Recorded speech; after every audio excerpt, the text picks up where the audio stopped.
For all the world, this girl looked glamorous.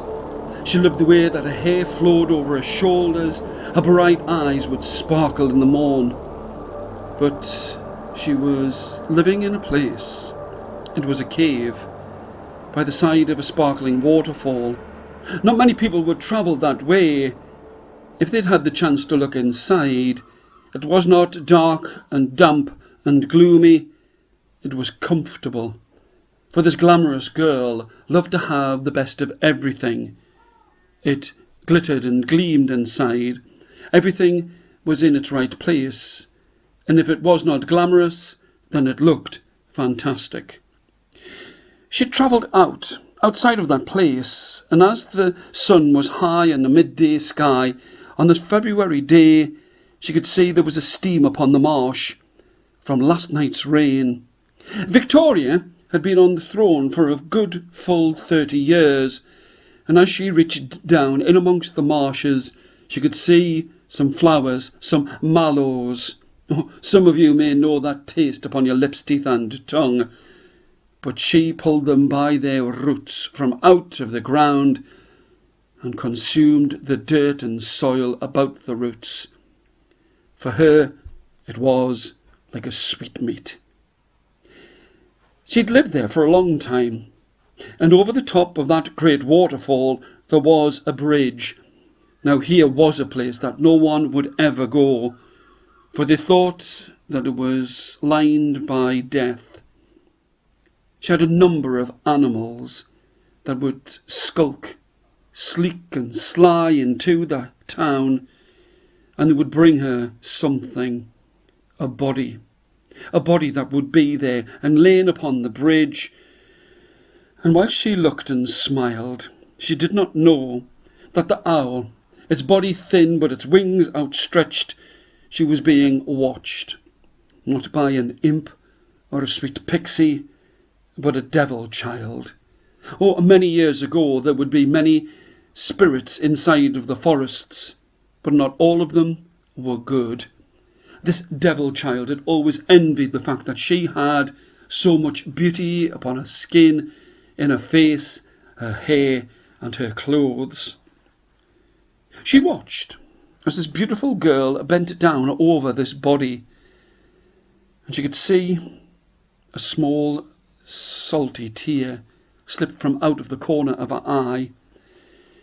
In the midday sun, and the medallion about her neck, that was edged with gold and sapphires that only this beautiful girl could open, she opened it now above this body, and this tear fell.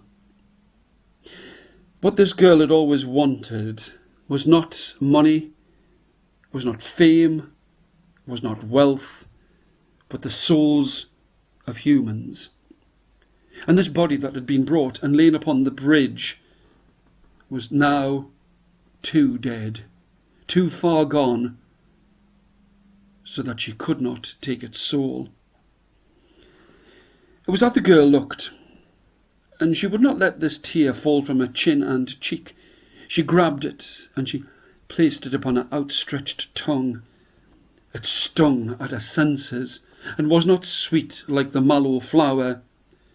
It was only as she looked up that she saw this devil child in front of her, no longer in the form of an owl, over her shoulder a stick and a whip.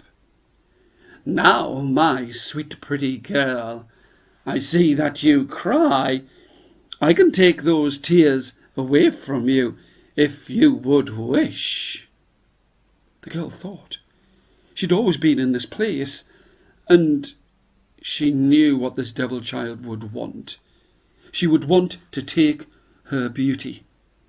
But this beautiful girl had a heart that was as evil as a stone inside of her chest. She looked. What could you possibly give me?" She flung back her golden hair. "Oh, I can give you a chance to never have to worry about gathering souls again, or ever having to worry about how beautiful you are, or ever having to cry again, for I will help you." The girl knew that no one would come close to her, for they were frightened of her. They thought that she, although she looked beautiful, could well be the witch who lived by the side of the sparkling waterfall. And for one moment she looked and said, "Whatever it is that you want, then you may take it, and take it now." "Are you sure?" said this devil's child. "Oh, yes." The girl had been so used to holding out food for those who would pass by, weary and hungry upon the road, and once they had eaten it, their souls would evaporate, and she would catch them inside of that beautiful golden medallion. And this time she spoke, and she meant it. "Yes, you can take whatever it is that you want," thinking all the while that this ugly, this vile devil's child would wish to take her beauty. "In that case," and here this devil child raised that stick, that whip, high into the air, and the beautiful girl watched it as it wrapped itself about her body. She could feel it like a finger upon her skin. And the devil child took from her not her beauty, but her heart. She would never have to worry about stealing a soul again. She would never have a tear in her eye, and people would find a beautiful body upon a bridge above a sparkling waterfall and wonder how this had happened.